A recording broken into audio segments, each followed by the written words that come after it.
This happened last winter. I was 32, stuck in my apartment, and I really needed some fresh air. It was one of those nights that felt heavier than usual. After sitting for hours in front of my computer, I decided to take a walk. I walked to the old bridge in town, a place I used to find calming. But that night, it felt abandoned and cold. The air was biting, and the trees around me were bare, all gray against the heavy sky. As I stepped onto the bridge, I saw her. A woman stood at the edge, wearing a tattered coat. She stared down into the frozen river. A chill crept down my spine. I hesitated, wanting to turn around, yet something pulled me closer. When our eyes met, I felt something indescribable. Her deep-set eyes were full of sorrow. It startled me. I wondered if I was imagining things, or if she was really there. Each evening after that, I returned to the bridge. I hoped to see her again, and she was always there, always watching the water. The connection felt strong, but she never talked, never moved. I tried to reach out, but my words caught in my throat. I didn't know how to comfort someone who seemed so lost. Then, strange things started happening around the bridge. Shadows flickered near the edges of my vision. The calmness I used to find there turned into a suffocating dread. Each time I approached her, I felt the weight of sadness pressing against my chest. I convinced myself that she was tied to that spot. Maybe she was waiting for something, or someone. The whispers of lost love seemed to swirl around me, creeping into my mind. I felt drawn to her, yet her sorrow seeped into my life like a dark mist. One evening, I rushed to the bridge, excited yet anxious. She wasn't there. I stood there, my heart racing. "Where are you?" I asked aloud. The wind howled, chilling me to the bone. I felt a presence behind me. I turned quickly, but there was nobody there. I didn't understand what was happening. Was she real? A vision? I stood there, confusion swirling inside me. I left that night feeling more troubled than ever. Days turned into weeks, and my visits to the bridge felt pointless. Her absence haunted me. I could never shake off the feeling that something dark lingered there. The ghost of her gaze held me captive. Then I started having nightmares. I'd dream of the bridge. I'd see her face twisted in pain, calling out for help. I woke up, heart pounding, drenched in sweat. Each morning, dread settled in my stomach like a stone. I can still see her face, even now, long after winter passed.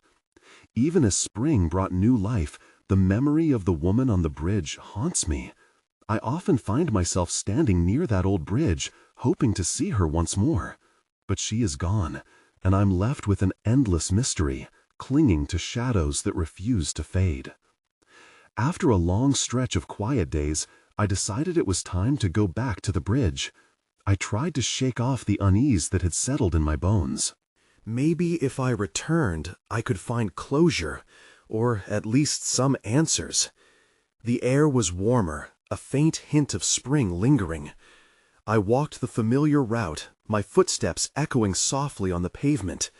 With every step, I felt that pang of hope mixed with dread. Would she be there? Would I see her sorrowful eyes? As I reached the bridge, my stomach twisted in knots. The scene felt different. The river flowed peacefully beneath me, but the atmosphere was charged with tension. The sky was overcast, casting shadows that danced along the walkway. I looked around, scanning for any sign of her, but she wasn't there. Disappointment washed over me. I leaned against the railing and took a deep breath, trying to calm myself. "Why do I keep coming here?" I muttered under my breath. Just then, something caught my eye. On the ground where she often stood, I noticed a small, crumpled piece of paper. I bent down to pick it up. The texture was rough, and it felt old, almost like it had been there for ages. I unfolded it carefully, my heart racing. The edges were tattered, as if it had been weathered by time. The words scrawled on the paper were barely legible. I squinted to read it. "Help me find peace." My breath hitched. Was this a message from her? A plea for assistance? A shiver ran down my spine. I looked around, still hoping to see her silhouette emerge from the shadows, but I was alone. Was it possible she left this for me? I didn't know how to interpret the message. Was she trapped in some way? Was I meant to help her? Suddenly, I felt a cold gust of wind whip through the air. A faint whisper brushed past my ear, but the words were indistinct. Panic surged through me. I stepped back from the railing, feeling the ground shift beneath my feet. "Who's there?" I called out, my voice shaky. No answer came, but the shadows seemed to thicken around me. I wanted to run, but I was rooted in place, staring at the paper in my hands. The feeling of being watched crept back. I could almost sense someone behind me. I turned quickly, but again, nothing was there. Just the darkened trees and the relentless flow of the river. Realization hit me. This was far from over. I needed to figure out who she was, why she was in that place, and what had led her to that bridge. Then, in that instant of dread, I noticed something gleaming among the bushes nearby. That's when I saw it. A dark shape, barely visible. A small, weathered locket. My heart raced as I approached it. Just as I reached down to pick it up, the wind howled like a siren, and I instantly felt the air shift. An ominous quiet settled over the bridge. I stood frozen, locket in hand, my mind swirling with possibilities. What would I find if I opened it? Would it bring me closer to her, or drag me deeper into the darkness I had been trying to escape? The locket felt heavy in my palm. I took a deep breath, steadying my nerves. My hands trembled slightly as I fumbled with the clasp. I wondered what lay inside. Would it be a picture of her? A note? Something more? As I popped it open, a chill ran through me. The interior was empty, but a strange, dark residue dusted the edges. I blinked hard, trying to make sense of it. It felt like a void, like something important was lost. My heart raced as I brushed my fingers against the empty space. That's when I heard it. A soft sobbing sound floated through the air, barely audible over the rush of the river. It sent shivers down my spine. I looked around, searching for the source, but the bridge remained empty. A knot formed in my stomach, fear creeping in. "Hello?" I called out hesitantly.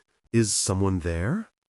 There was no response, just the rustle of leaves and the gentle flow of water below. I squinted into the shadows, feeling the heaviness settle on my chest. The sound came again, louder this time. It was undeniably a woman's voice. It echoed silently and yet painfully in my ears. I felt drawn to it. I couldn't just stand there. I moved toward the edge of the bridge, my heart thumping like a drum. "Please, show yourself," I said, my voice barely above a whisper. I wanted to run, but I couldn't tear myself away from that haunting sound. It felt familiar, like something just beyond my reach. As I peered over the railing, something flickered in the corner of my eye. I turned quickly and saw her.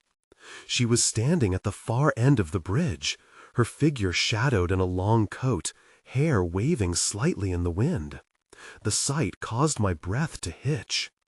"Are you okay?" I managed to call out, my heart pounding in my chest. She turned abruptly, eyes wide, as if she hadn't expected to be seen. "I need help," she said, her voice barely above a whisper, yet it carried weight. "Please." A pang of recognition shot through me, lighting a spark in the darkness. It was her, I was sure of it. The woman who had haunted my dreams, the one I had been searching for. Without thinking, I moved closer, but a sudden surge of wind blew through, pushing me back. I stumbled. The locket slipped from my grasp, clattering to the ground. A feeling of dread washed over me as I watched her retreat into the shadows, the sobs fading into the wind. "Wait!" I shouted, but it was too late. She vanished as quickly as she'd appeared. I felt an overwhelming sense of loss, as if the connection I'd felt moments before had shattered. I dropped to my knees and rifled through the grass, searching for the locket. My fingers brushed against something cold. I pulled it up, but when I looked at it, it was just dirt and leaves.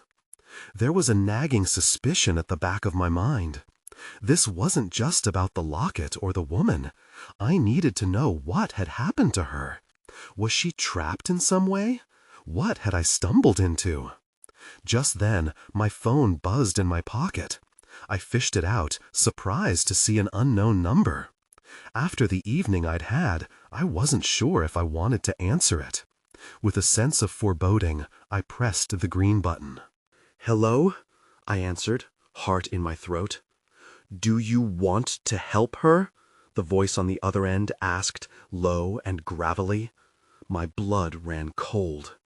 "Yes, I do," I said, driven by a force I couldn't understand. "Then listen carefully." The gravelly voice on the phone instructed me to find a location, a place where the boundary between this world and whatever lay beyond was thin. I was hesitant. I opened my mouth to ask questions, but the voice continued. "Mount Beacon," it said. "You must go before midnight. Time is not on your side." Mount Beacon? I'd heard stories about that place, haunted by legends of lost souls and strange disappearances. My heart raced. I didn't have time to think of the risks. What is at Mount Beacon? "Answers, and her," the voice replied. "But beware, not all who seek the truth return."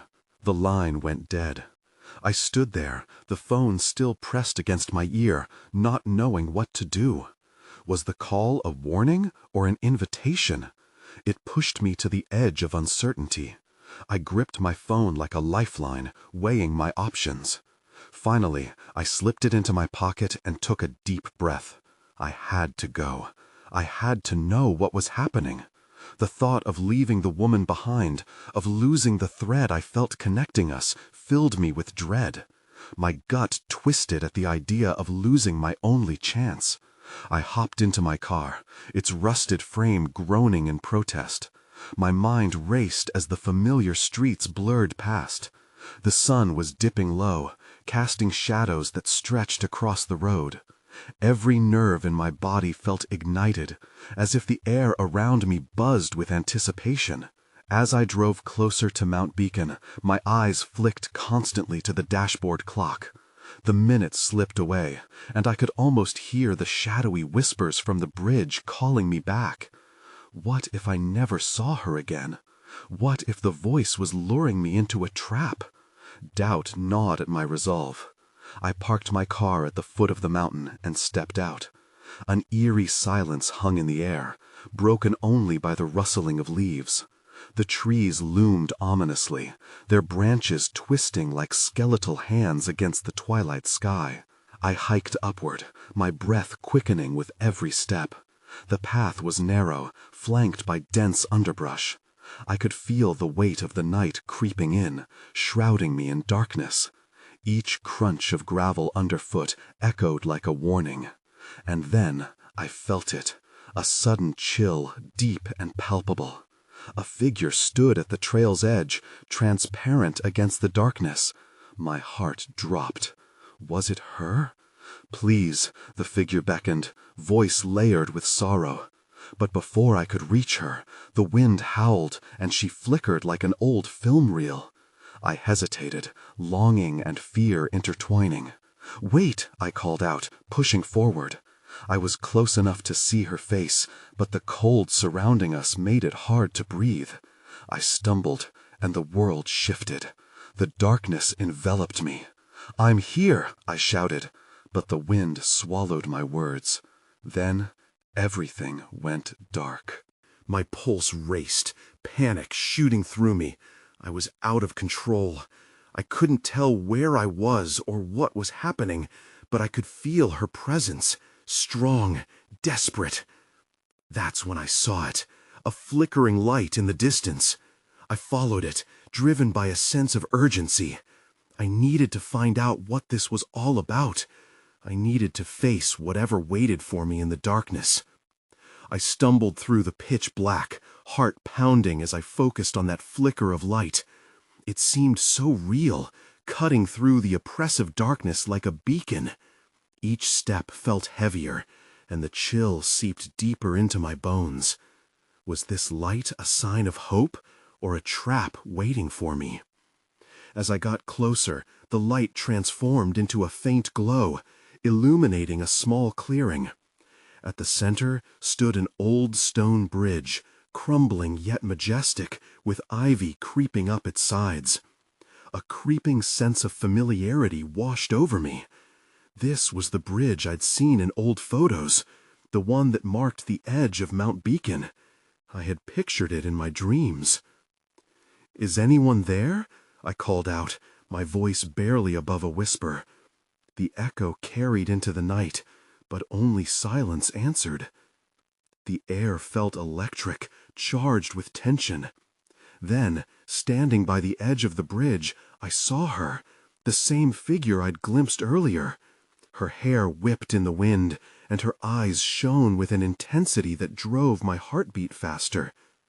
"I knew you would come," she said, voice trembling. "Who are you?" I managed to ask, though fear threaded through my words. "Someone who needs your help. You shouldn't be here alone," she replied. Her gaze softened, but the urgency in her posture was clear. Just then, a low rumble echoed across the ground. The bridge trembled as the air thickened with an unseen force. I felt it before I saw it, a shadow creeping along the edges of the clearing, dark and shapeless, moving with intent. My heart raced in panic. "Run!" she shouted, but instead of fleeing, I felt glued in place. Something about her was familiar, yet I couldn't grasp it. "Wait, what do you need from me?" I asked, desperation creeping into my voice. The shadows stirred, coiling like smoke. "Trust me," she yelled, stepping closer. In that moment, I felt the pull of the unusual connection between us. I could see now the desperation etched into her features, and a flicker of fear in her eyes. My instinct urged me to dart back, but her presence anchored me. Before I could think, flames erupted near the base of the bridge, igniting the dark. I could barely see the source, but whatever it was hungry. It consumed the shadows, illuminating the figure in front of me. "Help me!" she cried, reaching toward me. The urgency broke through my hesitation. I darted forward, closing the distance between us. But just when I reached for her hand, an unseen force pushed me back, sending me sprawling on the ground. The fire roared, a wild dance of chaos, engulfing everything. I felt the desperate need to fight against the swirl of confusion. My instincts kicked in as I scrambled to my feet. That's when I noticed it. A silver locket around her neck, glinting in the firelight. Is that? The recognition crashed into me like a wave, and for a moment, everything clicked. But before I could understand, the shadows surged toward her, draping her in darkness. "Find me!" she shouted, her voice breaking through the noise. Then she was gone, consumed by the shadows that had emerged from the depths below. Left alone, I stood on that bridge, trembling with confusion and fear. I couldn't lose her again, not after finally finding her. I had to understand what happened. I had to know what I was up against. But just as I turned, I heard a voice call out from the shadows behind me. "You shouldn't have come here." A chill ran down my spine. The encounter wasn't over, it had just begun. I spun around, instinctively placing a hand on the stone railing of the bridge for support. The voice had a smooth, almost mocking tone that sent shivers down my spine. It felt as if the shadows themselves were alive, wrapping around me with a cold embrace. "Who are you?" I blurted out, trying to sound braver than I felt. In the dim light, I saw a figure emerge from the darkness, a man, tall and cloaked in shadows. His eyes glinted like shards of glass, studying me with a predatory curiosity. "You're brave, coming here. Most would run." He stepped closer, the shadows shifting with him, gesturing toward the bridge. "But you've already witnessed something you shouldn't have." "What do you mean? Where is she?" I demanded, my voice trembling despite my resolve. The man chuckled softly, a sound that grated against my nerves. "You're tangled in something much bigger than you realize. The girl, her presence makes this place unstable. It feeds on her connection to you." "Stop! Just tell me what happened." My patience drained as panic seeped in again. He approached me, a haze of darkness swirling around him. "You're not ready to know the truth, but I can offer you a chance to save her." I took a step back, trying to process his words. "Save her? How? What do you want from me?" A sick twist of hope curled inside me, but I fought it. I needed clarity. His expression shifted, turning deadly serious. "To help her, you must confront your own fears. This bridge is a doorway. If you dare to cross, you might just find what you seek." "What if I refuse?" I shot back, a defiant spark igniting within me. "Then you'll lose her forever," he whispered, his voice slipping back into that unsettling calm. The shadows behind him flickered, threatening to engulf me. My heart raced with the weight of his words. I thought of the girl, the figure who had called out to me in desperation. I had already lost so much. I couldn't walk away again. "Fine, I'll do it," I replied, steeling my resolve. He stepped back, allowing a path toward the center of the bridge. "Then step forward. But once you do, know that there is no turning back."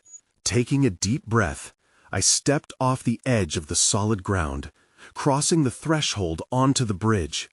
The air thickened around me, swirling with uncertainty. An unsettling warmth pierced the chill, making my skin prickle. Suddenly, the ground beneath my feet trembled, and the shadows erupted. Instead of fear, I felt an odd mixture of adrenaline and determination. I had chosen this path, and I would see it through. Then, everything around me darkened, plunging me into an abyss. When I opened my eyes again, I found myself standing in a different place, entirely unfamiliar. The colors were vibrant, the air warm, but the same unsettling energy hummed in the distance. That's when I realized I wasn't alone anymore. I felt the warmth wrap around me, almost too inviting for my situation. I blinked, trying to adjust to my new surroundings. I stood on a bridge, just like the last one, but this one was alive with light and shimmering colors. The air felt electric, buzzing with energy. "Hello?" I called out, my voice echoing softly. The sound did little to break the overwhelming atmosphere. Then I spotted her. A woman stood at the far end of the bridge, her silhouette pulsing with light. I squinted, trying to take in her features as she moved closer. She had long, flowing hair that shimmered like starlight, and a bright, almost ethereal skin tone. But her eyes, those were chilling, a mix of pain and fear that mirrored what I felt inside. "What do you want?" she asked, her voice steady despite the chaos around us. I'm searching for someone, I admitted, stepping forward. The connection between us felt potent, almost magnetic. A girl. She called for help. The woman's expression shifted, concern replacing her earlier calm. You shouldn't be here. The shadows will come for you if you linger. You must leave. I can't leave without knowing if she's safe, I interrupted, desperation creeping into my tone. You have to help me. She hesitated, her gaze darting around us as if sensing an approaching threat. To find her, you must face what you fear most. This place plays with your mind. You may see things that aren't real. What do you mean? I asked, caught in the web of fears I'd tried to push away. Before she could respond, a sudden chill swept through the air, and I felt it. The darkness, lurking just beyond the vibrant colors. Shapes shifted behind the columns of the bridge, looming figures in the shadows. My heart raced. What's happening? They follow the paths of despair. They know what you fear. The woman's voice dropped to a whisper. You have to confront them. If you run, it strengthens them. Confront them? My voice wavered. What do you mean? Suddenly, the shadows dispersed, revealing twisted forms of memories I thought I had buried. A broken friendship, a family argument, moments of loss. Faces I recognized but wished to forget lunged toward me, charged with emotion. Stand firm, the woman urged, her presence anchoring me. You can't let them pull you under. I swallowed hard, forcing myself to stand my ground. I had come this far.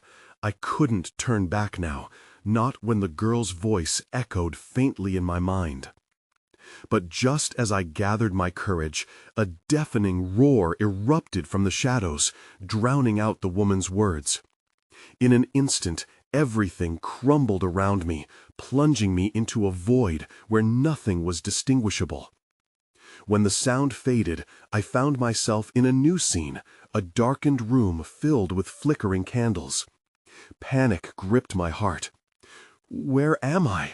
I breathed, searching for the woman. Then I realized I was not alone after all. A figure loomed in the corner, watching me with hungry eyes.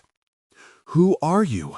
I demanded, backing away, but the shadows began to swirl again, pushing me closer. That was when I finally understood. The true test had only just begun. I stared at the figure in the corner, my breath hitching in my throat. It was tall and shadowy, with glimpses of a twisted face that seemed to shift each time I blinked. Get away from me, I yelled, trying to sound brave, but my voice trembled. The figure stepped forward, the candlelight casting distorted shadows across its features. There was something familiar about it, but I couldn't place it. A wave of unease washed over me. What do you want? I gasped, backing against the wall as the flickering candles created an eerie dance of light and shadow. I'm here for you, it said, voice low and crackling like dry leaves. You've come to face your fears. Shut up, I shouted back, but it felt futile. As if the room was a reflection of my mind, the corners shifted, and I could feel the shadows pulling at my memories like a tide. The girl you seek, the figure continued, and I felt the chill run down my spine. Do you even know what you'll find if you reach her? That question hit my gut. I thought of her voice, echoing in my memory, pleading, desperate. I can't just leave her, I murmured, still trying to ward off the fear clawing at me. The figure smiled, but it didn't reach its eyes. Then you must come to terms with your own pain first. Before I could respond, the candles flickered harder, and the shadows swirled around us. The air grew thick, and I could barely breathe. I remembered the woman by the bridge, her warning echoing, face what you fear most. As the shadows closed in, memories surged forth. An argument with my brother, the day he stormed out, the silence that lingered after. I squeezed my eyes shut, trying to block them out. No, not this! But the memories grew louder, more vivid.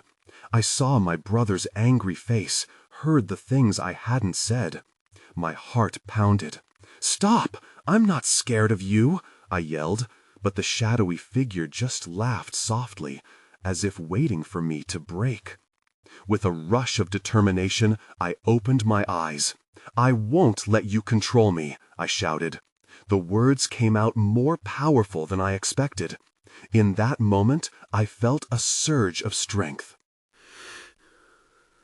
The figure tilted its head, surprised, and the shadows faltered. It wasn't enough to banish them, but it gave me a moment. "What do you want?" I pressed. "What else do I need to confront?" "Keep digging deep, and you will find her," it replied. "Your fears and your love connect. To save her, you must be free of your past." I squeezed my eyes shut again. "I don't want to remember. It hurts." "Then you will never find her," the figure said coldly. I opened my eyes wide, adrenaline coursing through me. "Then I have to do this," I declared, my voice steady now. I could feel the shadows pressing in again, but this time I stood tall. "If she's in danger, I will face it all." But before I could think further, an unsettling sound echoed around me, growing louder, like a heartbeat, surging through the room with a rhythm of dread. "What is that?" I whispered, panic creeping back.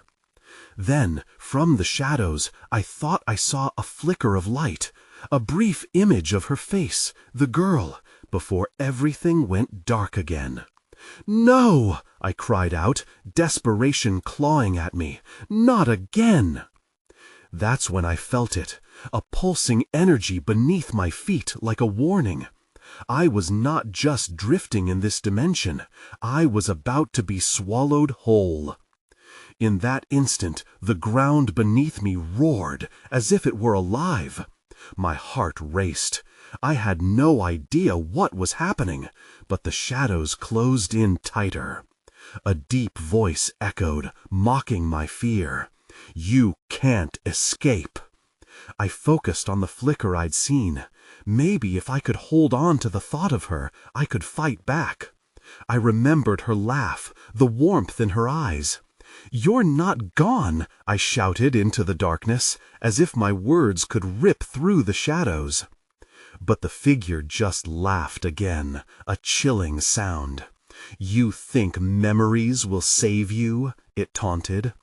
Suddenly, a bright light enveloped me, bursting from my core, driving back the darkness momentarily. I instinctively knew it was my hope clashing with my fear. "Keep fighting," I screamed at myself. I could feel the connection to that flicker growing stronger. I focused hard, calling out her name. "Where are you?" The shadows swirled violently, almost protesting my determination. Then, from the swirling mass, I saw a glimmer, like a thread of silk, that flowed toward me. My heart sank as I recognized it. It was woven from my past, memories of laughter, love, and heartache. But as I reached for it, I felt my footing slip. The ground beneath me sank. I was standing on shifting sand. Panic surged back. "No, I won't lose her," I yelled again, bolstering my resolve. "That's right," the figure hissed. "Face your truth." And just like that, the scenery around me morphed. I was standing on the bridge, the same bridge where I met the woman who warned me. It was unsteady, swaying under my feet. "There you are," I said, breathing hard, my eyes scanning the hazy space around me. "Help me find her." But my voice faltered as I heard a soft sob behind me. I turned. It was her, the girl. I couldn't believe my eyes. She looked just as I remembered, tears streaming down her cheeks. "You should have stayed away," she whispered, her voice breaking.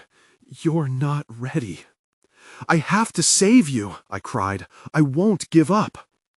But the shadows moved in again, coiling around her like serpents. I lunged forward, desperate to reach her, but they pulled her back, and I stumbled, losing my footing. Everything began to blur and swirl.